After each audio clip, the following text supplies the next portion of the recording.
भगत सिंह उन चुनिंदा लोगों में से हैं जिन्होंने किसी चीज़ को अपने जीवन से अधिक महत्व दिया, जैसे कि कुछ महान संत भी करते हैं। उन्होंने स्वतंत्रता को प्राथमिकता दी, तो भगत सिंह में भी कुछ संत जैसे गुण भी हैं। हो सकता है अगर वे एक क्रांतिकारी ना होते तो वे एक संत होते। जहाँ लोग अपनी युवावस्था को व्यर्थ की चीज़ों के पीछे गंवा देते हैं, गलत संगति करते हैं, गलत आदतें अपनाते हैं, पर भगत सिंह वैसे बिल्कुल भी नहीं थे। उनकी सिर्फ एक प्रेमिका थी, स्वतंत्रता, या एक मुख्य लक्ष्य। संत दरिया साहब की एक प्रसिद्ध उक्ति है, कानूं सुनी सौ झूठ सब, आँखों देखी सांच। ये भगत सिंह पर सही बैठती है। भगत सिंह स्वयं को नास्तिक बताते थे, जैसा कि वे विद्रोही स्वभाव के थे। तो विद्रोह सभी के लिए था, भगवान के लिए भी। जो कानों सुनी बताई गई बातें हैं वे सब व्यर्थ हैं।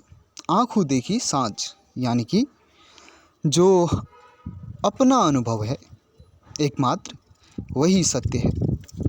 कुछ भी सुनकर सही मान लेना मूर्खता है। अपने अनुभव से व्यक्ति नास्तिक हो या आस्तिक, वो सच्चाई की ओर है। और भगत सिंह मानते थे कि धर्म की आड़ में शोषण को ठीक ठहराना, आपस में लड़ना या अंधविश्वास की खाई में कूदकर मरने से बेहतर है कि सच्चा नास्तिक बना जाए। भगत सिंह को एक महान क्रांतिकारी और बुद्धिजीवी भी माना जाता है। वे कहते हैं कि बहरों को अगर सुनाना हो तो आवाज़ ज़ोरदार होनी चाहिए।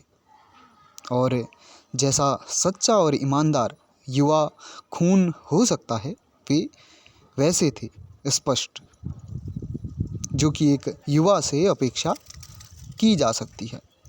उन्होंने कई देश विदेश के क्रांतिकारी और साहित्य को पढ़ा।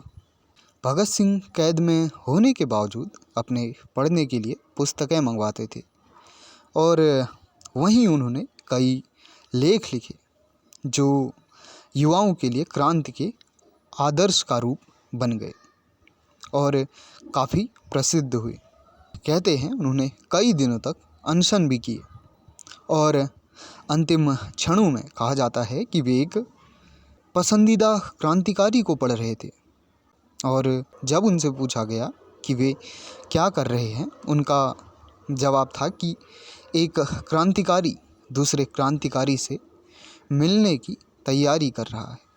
उनका मानना था कि लोग मेरे शरीर को मार सकते हैं पर मेरे विचारों को नहीं।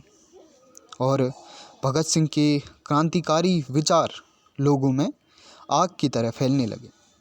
भगत सिंह का कहना था कि वे स्वतंत्रता के लिए प्रयासरत हैं और उन्हें अन्य कोई भी प्रलोभन विचलित नहीं कर सकता है।